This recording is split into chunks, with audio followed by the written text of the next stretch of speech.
La Kabbale, c'est la partie ésotérique et secrète de l'enseignement du judaïsme. C'est essentiellement ce qu'on appelle la Kabbalah spéculative, c'est-à-dire une connaissance intuitive et intellectuelle du monde divin, non pas de la divinité dans son essence car elle est inaccessible, mais la relation de Dieu envers le monde peut être étudiée et elle peut avoir également des conséquences pratiques au niveau de la vie quotidienne.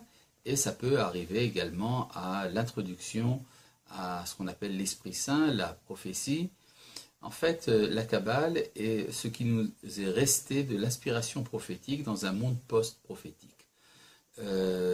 C'est un enseignement réservé toujours par essence aux initiés, c'est-à-dire on ne peut pas être introduit dans la Kabbale sans avoir d'abord un minimum important de moralité fondamentale, de vie, de sainteté, et à partir de ce moment-là, on est admis également à l'étude des textes qui toujours nécessitent le contact direct avec un maître. On ne peut pas étudier ces choses-là uniquement dans les livres, ça risque de devenir simplement une connaissance philosophique et même parfois déformée. Donc, même pour les juifs, la Kabbale est réservée à ceux qui remplissent les conditions nécessaires. Pour ce qui est des non-juifs, évidemment, elle peut être étudiée en fonction également de ces mêmes conditions. Je voudrais citer ici un enseignement du cousin du rabbi de Lubavitch, le rabbi Yitzhak Schneerson, qui disait que si on n'étudie pas la Kabbale, on n'est pas un homme. Et si on n'étudie pas le Talmud, on n'est pas un juif.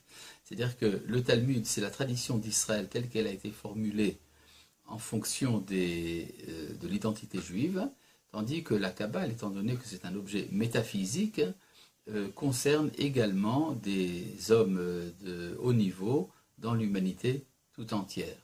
Évidemment, cela demande certaines préparations, pas tous les secrets sont divulgués, il y a même au sein des kabbalistes différents niveaux de révélation. Est-ce qu'il y a des connaissances préalables nécessaires avant de pouvoir commencer la Kabbale? Pour commencer la Kabbale, il faut tout d'abord être moral. C'est la chose la plus fondamentale. Il faut ne pas être en état de transgression, il faut avoir réparé ses péchés, avoir fait teshuva. Et puis, il est bon d'avoir des connaissances solides également dans la pensée juive en général, et même d'ailleurs dans la logique et dans la philosophie. Tout ceci pour établir la pensée sur des bases solides qui permettent par la suite d'arriver à des niveaux supérieurs.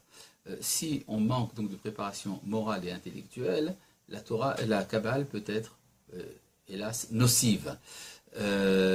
Donc il y a pour cela également une littérature qui est prévalable.